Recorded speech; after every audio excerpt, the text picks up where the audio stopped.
Good morning, good morning, good morning. Babasa po tayo ulit. Lucas Kapitulo 6, versikulo 12 hanggang 16. So Luke chapter 6, verses 12 to 16. Ngayon, may title pa rin, bagong title pa rin po ito. Pumili si Jesus ng 12 apostol.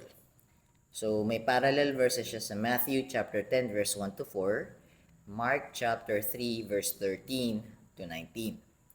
Pero babasahin natin ang Luke chapter 6 verse 12 to 16.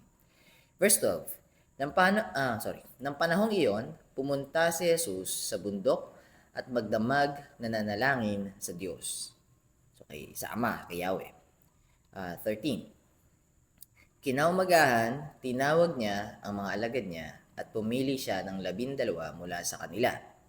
So, dun sa first line na yon, ibig sabihin, meron pang higit pa sa 12 yung mga alagad ni Jesus. Ngayon, bakit ganito yung pagkakasulat? Tignan natin. Babasahin ko po muna ulit mula sa verse 13. Sa simula ng verse 13. Kinaumagahan, tinawag niya ang mga alagad niya at pumili siya ng 12 mula sa kanila na tinawag niyang mga apostol. Pero punta muna po natin yung verse 12 . Medyo kailangan ko lang diinan. Meron na overlook ako dun eh.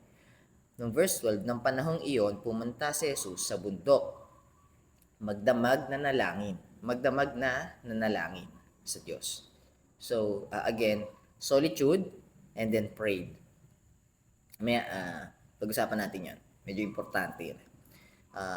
Yun nga po yung sumunod na verse, kinaumagahan, tinawag niya ang mga alagad niya at pumili siya ng 12 mula sa kanila. So, hindi lahat naging apostles. Kasi may meaning yung may deeper meaning yung 12.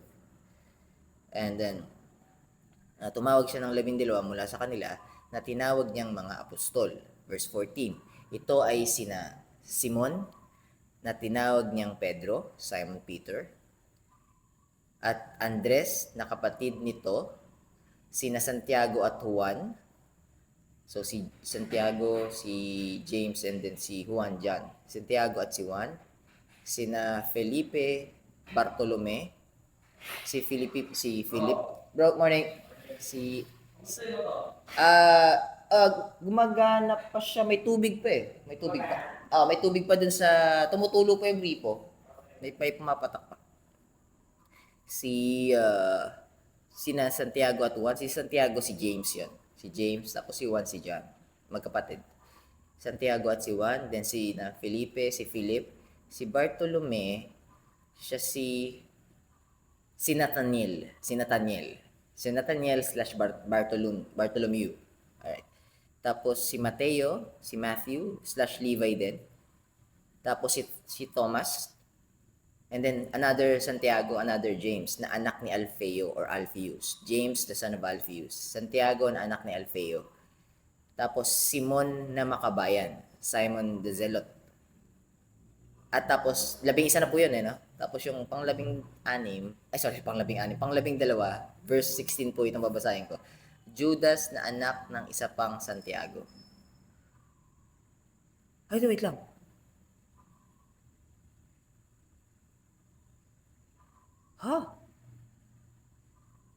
Wait lang.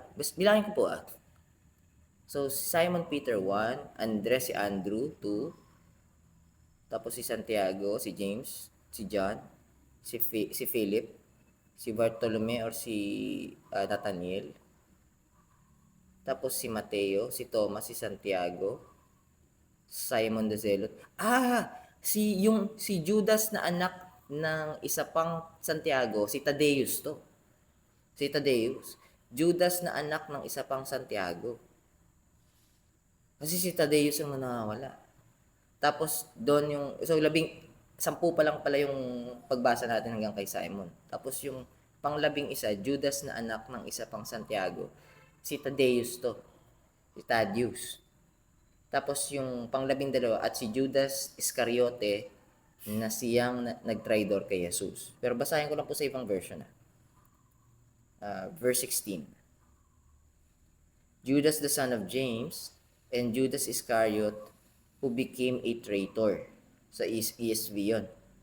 Sa NIV, Judas the son of James and Judas Iscariot who became a traitor. Sa NLT, verse 16, Judas son of James and then Judas Iscariot who later betrayed him. Okay, yung 5 versions na binabasa ko. So Judas talaga siya. Na yung si Thaddeus, Judas, and Judas the brother of James. Ngayon, puntahan natin yung ano. Wait lang. Puntahan natin, kailangan pumunta doon. Sorry guys, kailangan puntahan yun. Yung Matthew chapter, sorry. Matthew chapter 10, verse 1 to 4, tapos Mark chapter 3, verse 13 to 19. Kasi na-overlook ko yun. Itong kay Luke, na-overlook ko itong kay Luke. Ano nga ulit yun? Matthew chapter 10, verse 1 to 4. Doon muna tayo. Matthew chapter 10, verse 1 to 4.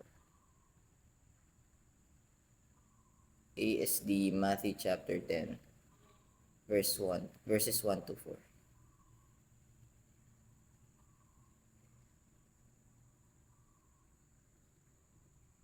Ayun! Si Tadeo, si Thaddeus nga. So, dito, tingnan nyo. Basahin po natin na. Simulan natin. Sa verse 2, ito ang mga pangalan ng 12 apostol. Una si Simon, na tinawag ding Pedro, Simon Peter, ang kanyang kapatid na si Andres, sina Santiago at Juan na mga anak ni Zebedeo, si Felipe, si Bartolome, si Tomas, si Mateo na maniningil ng buwis, siya yung tinutukoy niya, si Santiago na anak ni Alfeo, si Tadeo, si Simon na makabayan, at si Judas Iscariote na siyang nagkanulo kay Jesus kinalaunan. So may natutunan ako ngayon na na-overlook ko before. Si Tadeos, at tawag sa kanya ay Judas. Ang isa pang tawag sa kanya Judas. Kasi kay Matthew, Levi. Si Matthew, Levi. Tawag din sa kanya Levi. Okay. So meron pang isa eh. Yun sa kay Mark. Sorry. Meron pang isa yung kay Mark. Punta tayo muna sa kay Lucas muna tayo ulit. Lucas chapter 6 verse 12. Ayan. Mark chapter 3 verse 13 to 19. So pupunta ako sa Mark chapter 3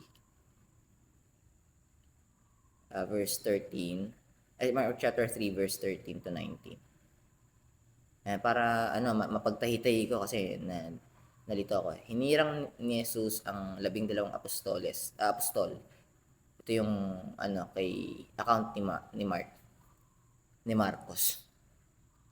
So, same, pagka umirang siya ng 12 apostol, binigyan niya ng kapangyarihan magpalayas ng demonyo. Ito ang mga 12 hinirang niya. Verse 16 nagsimula dito. Si Simon na tinawag niyang Pedro, si Santiago at Juan na mga anak ni Zebedeo na tinawag niyang silang Boanerges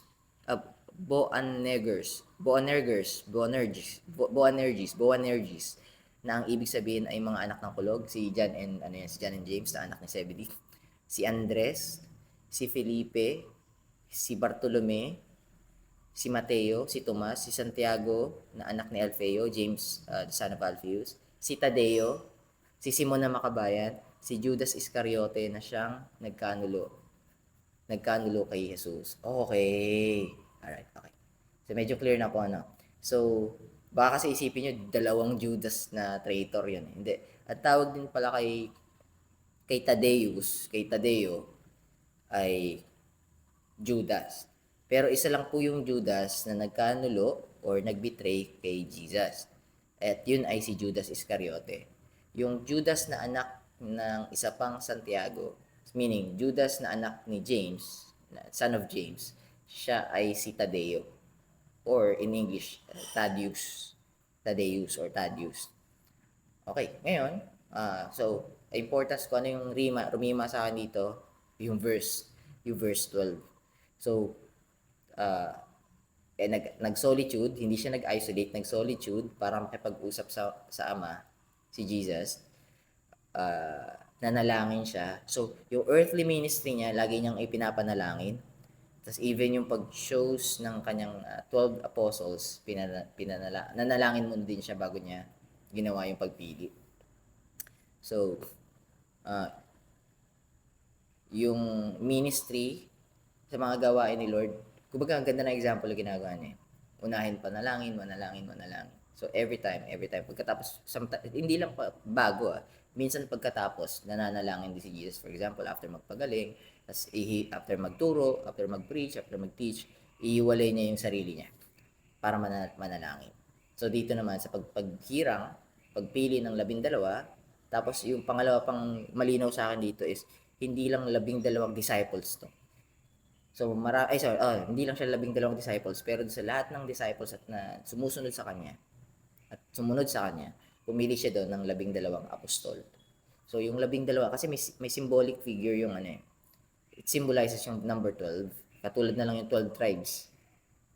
Ang anak ni Israel, ni Jacob is 14 kasama si Ephraim saka si Ephraim, anak ni Joseph.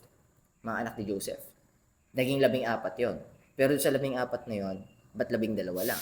Tapos sa 12 na yun, wala si Joseph doon. Sa tribes, 12 tribes of Joseph, wala si 12 tribes of Israel. Wala yung pangalan, walang tribe si Joseph doon. So, pero may meaning yun, may importance yun. Kaso iba yung ibang topic yun, kaya iba ng ibang pag-usap, sa ibang oras natin, ibang araw natin pag-usapan. But anyways, that's it for today. So, tomorrow, ibang topic tayo ng Lucas or ibang verses tayo. And, yung bagong natutunan ko ngayon, bagong naglima sa akin, na mukhang hindi mawawala na to sa isip ko is, si Judas, yung isa pang Judas ay si Tadeo or si Thaddeus. Alright? So, yeah. I think that's it for us today. I'll be seeing you tomorrow. So, God bless you. Keep safe. Bye for now.